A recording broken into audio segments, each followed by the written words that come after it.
At the core of my being, I am a traditional conservative, and I have been, it would seem, for the whole of my life, even before I was politically aware.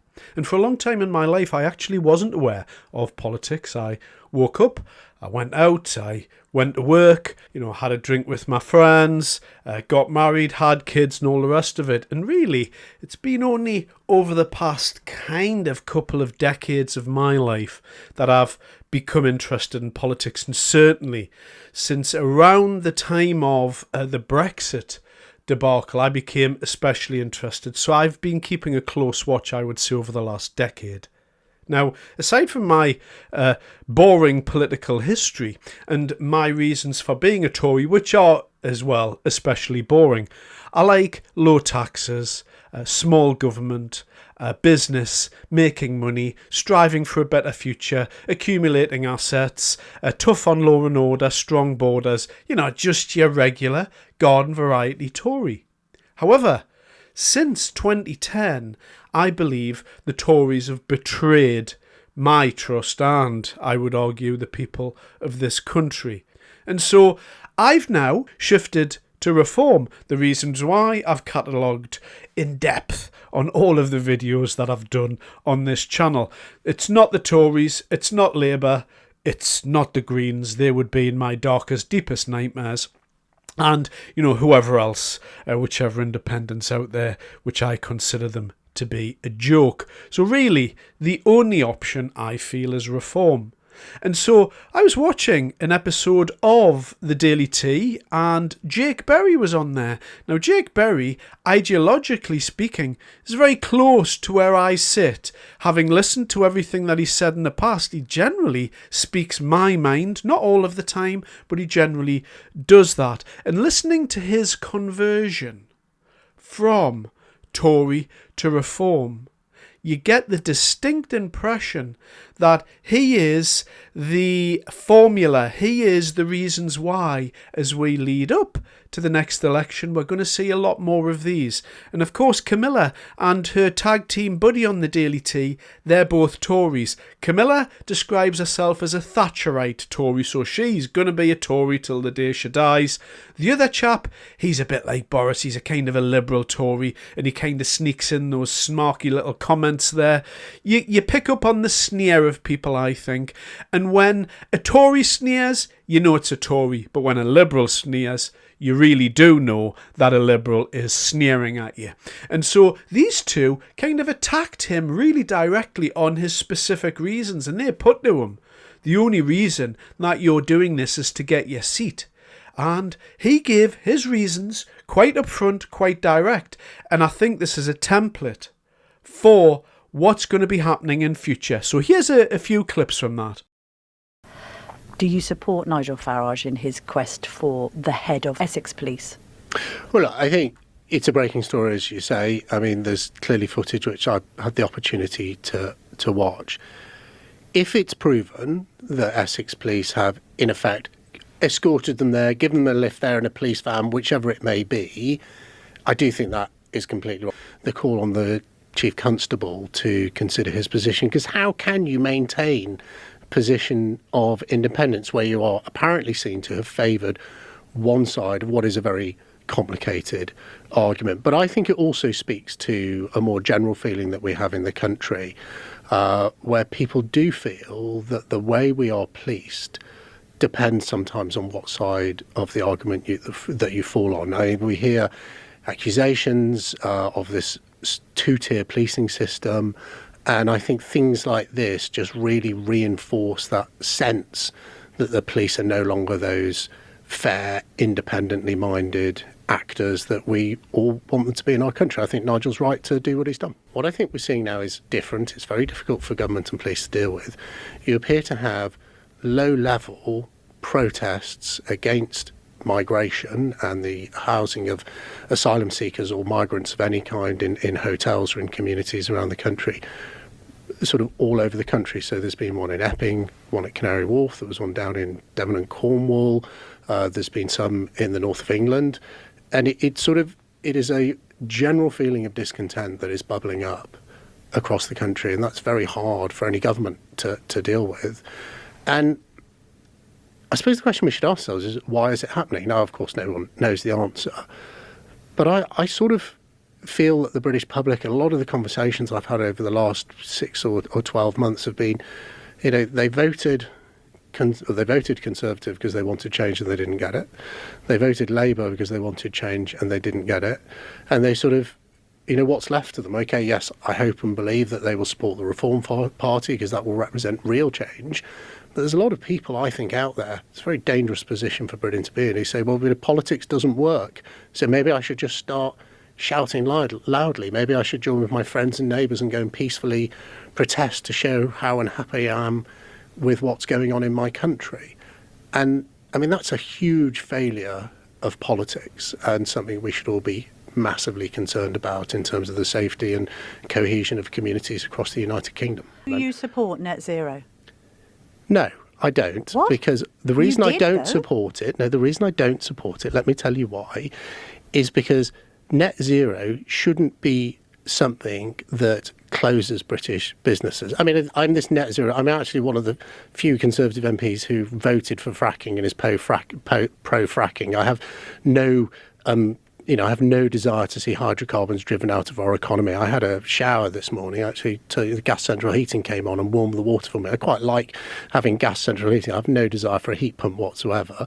But I find myself increasingly being very, very concerned about where Britain is. We live in a country where our school children are told they shouldn't be proud of our history. We live in a country where we are literally prosecuting members of our special forces for doing the job that they were sent out there by politicians to do. In London, I was on Oxford Street recently, arguably the most famous high street in the whole of the UK, and there's signs all the way down Oxford Street, do not use your phone, because you can't walk down the street in many capitals or in London or in other cities around the United Kingdom without being a victim of street robbery. I mean, I've got a good idea for you. Why not just put a few more police officers on the street to arrest the criminals rather than me not be able to use my phone? Britain, I do think, is in a bad spot. I completely accept that the Conservative Party failed to sort it out over 14 years. I think the Labour Party has done a worse job in 14 months. But I think it goes beyond that. I think there has been a post-Blair political consensus, which David Cameron, in coalition with the Liberal Democrats, then Theresa May, then to some extent Boris Johnson, who I do think wanted to do things differently but found out he couldn't, Rishi Sunak, Keir Starmer, Gordon Brown in the middle there as well. I think they've continued with a broken political system, and I think that's why people, getting back to those people who feel that desire to go out on their streets and say, look, we're really unhappy with what's happening in our community, I think they have been failed by a political system. So I don't think you can lay all of the blame at the Conservative Party's door. I think you can lay a big chunk of it, and actually you can lay quite a lot of it at my door. As you say, I was part of it for 14 years. But I do think I think Britain has to try and break this decline being destiny. And I think the British people are desperate for real change, and I'm desperate for real change too for my children and grandchildren. You could, of course, have made all of those arguments within the Conservative Party, couldn't you? You could have stuck around. You could have tried to persuade your Conservative colleagues, as were, that they were going in the wrong direction and given them some thoughts on how they could combat all of these things. Do you understand why some of your former colleagues see your defection as just opportunism? They see someone who lost his seat, is looking at the polls and is thinking, my best chance of getting my seat back is to join Reform, rather than argue for the right way of going about things in the Tory party. I completely understand. Look, it is the job of current Conservative politicians to make the life difficult of Conservatives who leave the party, because I suppose they hope that others will look at me and think, oh, I'm not doing that because he had a bit of a bad time. I'm sure for other reasons as well. Dealing with the question very directly, did I try and affect change within the Conservative Party? I did. And talking about that period where I was on the back benches and also the last year when I've been stepped back from politics, I worked out, in my view, that the Conservative Party is not capable of the change. Let me give you a couple of examples. So in my last couple of years in Parliament, I tried to launch something called the UK Tax Pledge. As a Conservative, I've always believed that we are the party of low taxes, but we became the government of the highest taxes on record.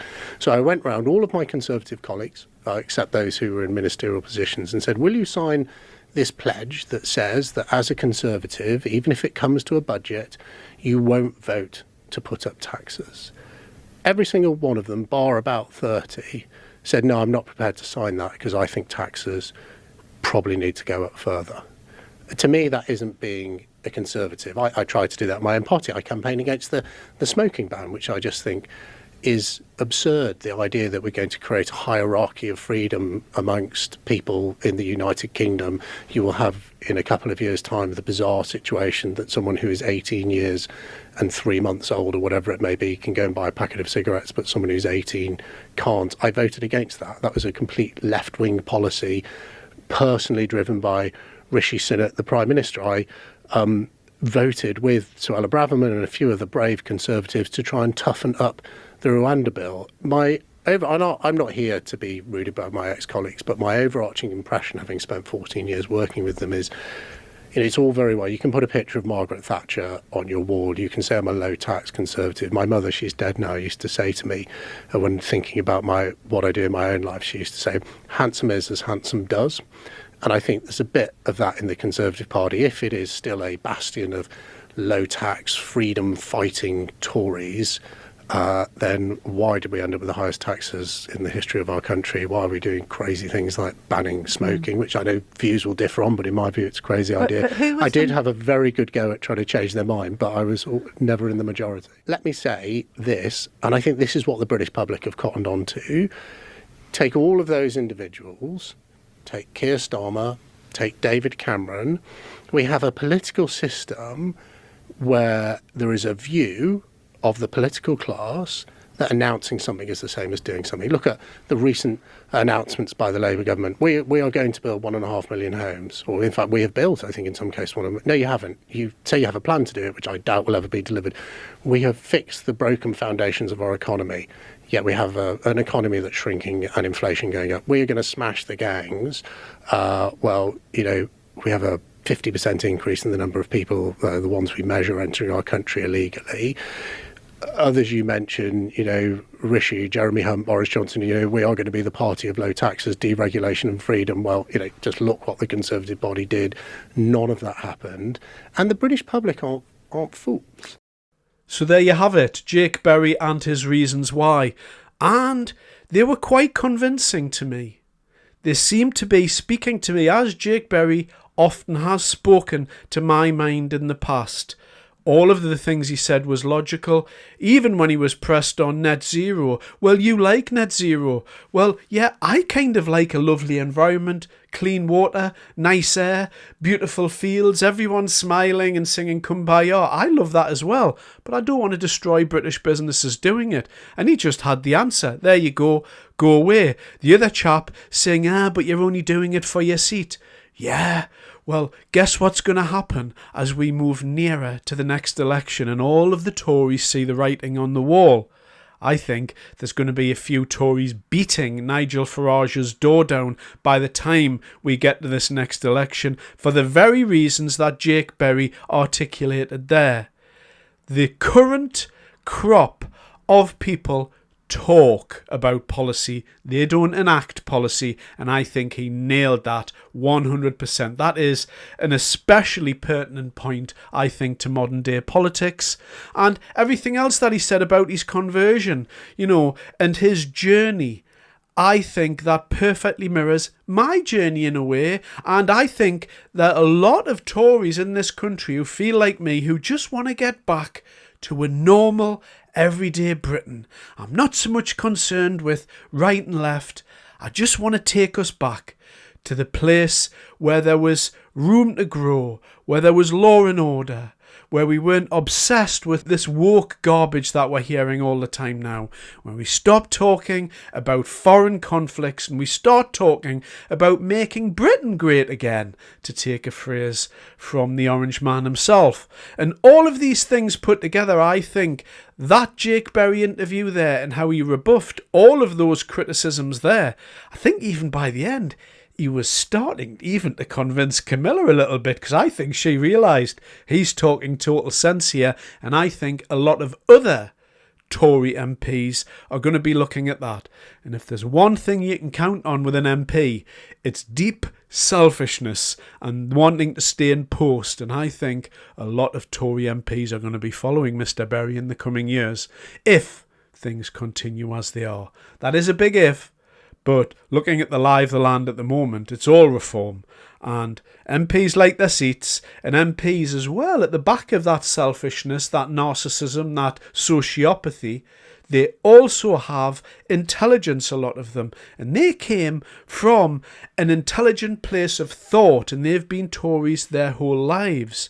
And even with that, Jake Berry's conviction there about what he's doing and how he just battered those away, I thought was very interesting and a state of things to come. Thanks very much for your time.